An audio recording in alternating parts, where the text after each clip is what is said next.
now I'm going to show you how to measure yourself, and I'm going to show you via the dress form. So this works for measuring the dress form and a fit model and yourself. When you are measuring yourself, we have, oh look, you can see Abby. Sorry. So take some elastic and put it around, you're going to tie it around the waist. And you're going to actually like tie it and cut it. And your waist basically is just, if you bend over and put your hand there, that is where your waist is. And when you're measuring, you want to make sure that like their shirt isn't rolling up and down a lot, that it's sits still and it's hasn't had the elastic itself hasn't rolled either.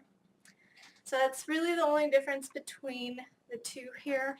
Also, some measuring a actual body sometimes is easier than this, which is interesting because we have certain bones and stuff that you can actually measure. So for this measurement, this is your center front.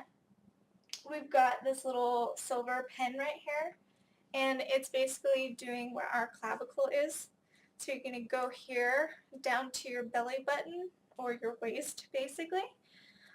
Some people say different things. You say directly to your belly button. Some people say 4 inches below your belly button, or an inch or half an inch above, or something like that. I personally just do my belly button because it seems to be in a line with my waist pretty much. So when I'm measuring my waist, I'll do that. When you're measuring, also make sure that you do not have it upside down. You want to make sure you always have it right side up, because I learned this the hard way, is that it does definitely like ruin your measurements. You also want to make sure that you've got pen and paper. So let's start with the bust, waist, and hips. And that's what you would normally measure on a commercial pattern and stuff. So the bust is basically, and it's where your nipples are. And you go all the way around. You want to make sure that in the back that it's completely level. It's not like sideways or anything like that. And they have measurements for your dress form, but because it is usually handmade, it's not going to be 100% perfect.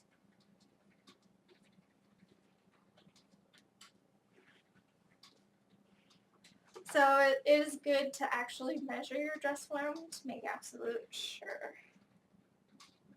And my dress form is, and when you're measuring a human, you want to make sure that they're breathing out at this point, not sucking it in, because it's going to change measurements. It's 34 3/8. And so that's how you did the bust. So we write that down. And you measure the waist. Again, keep it level.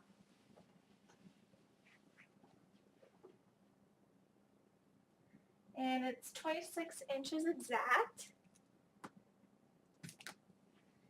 And then the hips are basically the largest, here let me get out farther, the largest part of your bum. So let's see. Her bottom is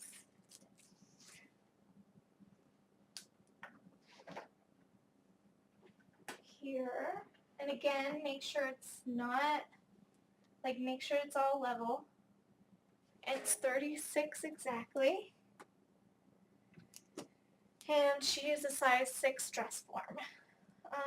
Some extra ones that you might want later is the center front, like I was talking about. So go to clavicle to here. Do the shoulder. There's a bone right here on your shoulder.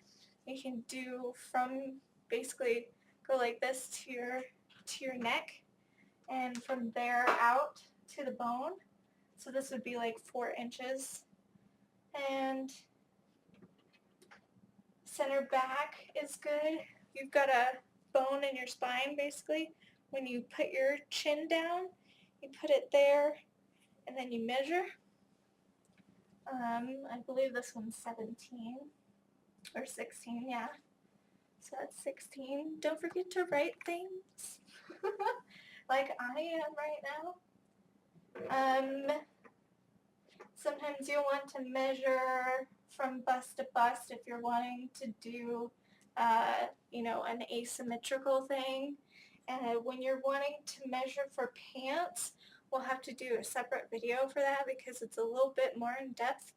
But when it comes to length of skirts, go from where you're wanting your waist, either the natural waist or your like hip, like hip hugger kind, to where you want it. Like if you want it at your knee, it's usually best to go a little bit past your joint. So if you want your knee length, go a little bit past it. Don't go exactly at it because it's going to look really weird. It's going to make you look really cut off. And that is it.